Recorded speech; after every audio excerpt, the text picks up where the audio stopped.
Today, we're talking about something powerful, something that shapes us in ways we rarely acknowledge. We're talking about trauma, not in the dramatic movie sense, but the subtle echoes that influence our everyday actions. You might be surprised to learn that some of your most common habits, your automatic reactions, are actually silent whispers of past wounds. This isn't about blaming or shaming.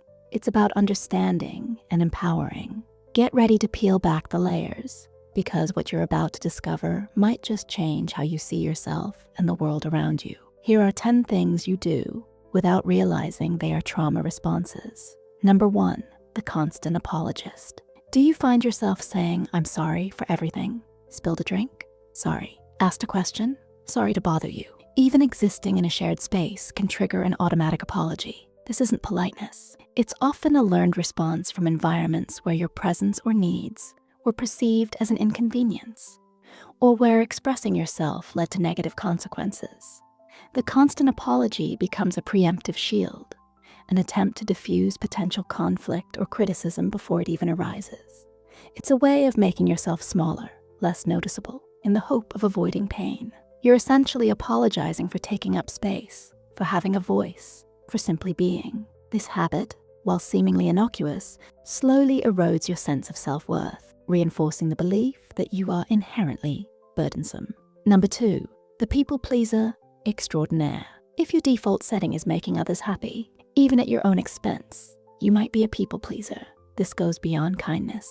It's an urgent need for external validation, a desperate attempt to maintain harmony by sacrificing your own boundaries and desires. Trauma often teaches us that our safety and acceptance depend on catering to others' moods and expectations. We learn to anticipate needs, to become chameleons, blending into whatever environment demands of us. The fear of disapproval or abandonment drives this behavior, making it incredibly difficult to say no or prioritize your own well-being. This constant state of self-negation can lead to burnout, resentment, and a profound loss of your authentic self. You become a reflection of what others want you to be, rather than who you truly are. Number 3, the Avoidant Master. When faced with discomfort, conflict, or vulnerability, do you tend to disappear? This isn't just shyness. It's a deeply ingrained pattern of avoidance. Trauma can teach us that engagement leads to pain, so we develop sophisticated strategies to sidestep anything that feels threatening.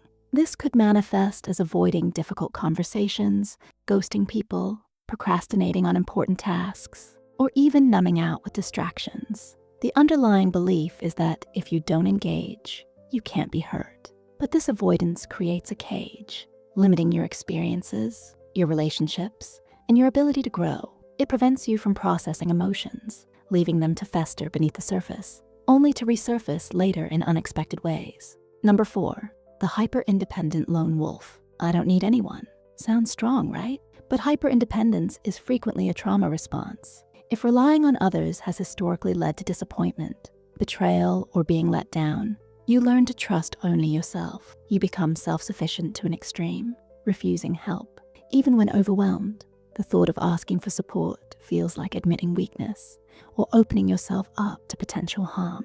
This protective mechanism, while seemingly empowering, actually isolates you. It prevents you from experiencing genuine connection, the kind that blossoms from mutual support and vulnerability. It builds walls around your heart, believing that those walls keep you safe. But in reality, they just keep you alone. Number 5, the overthinker's endless loop. Does your mind race, replaying conversations, dissecting every interaction, and predicting worst-case scenarios? This incessant overthinking is often a nervous system stuck in overdrive, a trauma response. When your world has felt unpredictable or unsafe, your brain tries to gain control by anticipating every possible threat. It's an exhausting, futile attempt to prevent future pain by analyzing past events. This mental loop keeps you in a constant state of anxiety, preventing you from being present and experiencing peace. It's a vigilant watch, always scanning the horizon for danger, even when no immediate threat exists. The mind becomes a prison,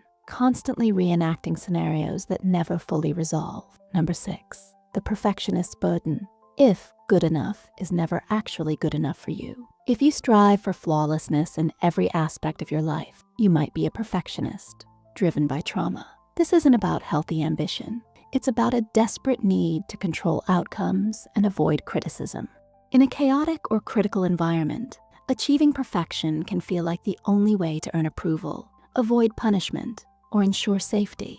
The stakes feel incredibly high with every task, leading to immense pressure and fear of failure. This relentless pursuit of the impossible leaves you perpetually dissatisfied, unable to celebrate your accomplishments, and trapped in a cycle of self-criticism. It's an exhausting uphill battle against an invisible judge whose standards can never truly be met. Number 7, the emotional blocker. Do you struggle to identify or express your emotions? Do you tend to intellectualize feelings or dismiss them entirely? This emotional blocking is often a protective mechanism developed after experiencing overwhelming pain. When emotions become too much to bear, the mind learns to shut them down, to create a numb space where feelings can't penetrate. This can manifest as difficulty crying, a flat affect, or a general detachment from your inner world. While it might seem like a way to cope, it ultimately prevents healing. Unprocessed emotions don't disappear. They manifest in physical symptoms, relationship issues, or a general sense of emptiness. To feel nothing is to miss out on the full spectrum of human experience. Number 8, the hyper-vigilant observer. Are you constantly scanning your environment, hyper-aware of subtle shifts in people's moods, tones of voice, or body language? This hypervigilance is a classic trauma response. When you've lived in an unpredictable or threatening environment, your nervous system learns to be on high alert, always searching for potential danger. You might anticipate arguments before they start, interpret innocent comments as criticisms, or feel constantly on edge. This relentless vigilance is exhausting, preventing you from relaxing and truly feeling safe. It's like living with an internal alarm system that never truly switches off, even when there's no fire. Your senses are constantly overloaded, processing every detail as a potential threat, leaving you drained and anxious. Number 9, the self-saboteur. Just when things are going well, do you find a way to mess them up? Whether it's bailing on opportunities, ruining relationships, or undermining your own success, self-sabotage is a powerful, often unconscious trauma response. When you've become accustomed to struggle or disappointment, success can feel unfamiliar and even threatening.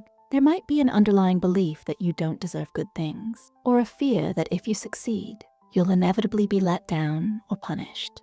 This creates a cycle where you unconsciously recreate familiar patterns of failure, even when better options are available. It's a tragic dance where you are both the architect of your dreams and the one who tears them down, trapped in a familiar narrative of unworthiness. Number 10, the fixer of all things.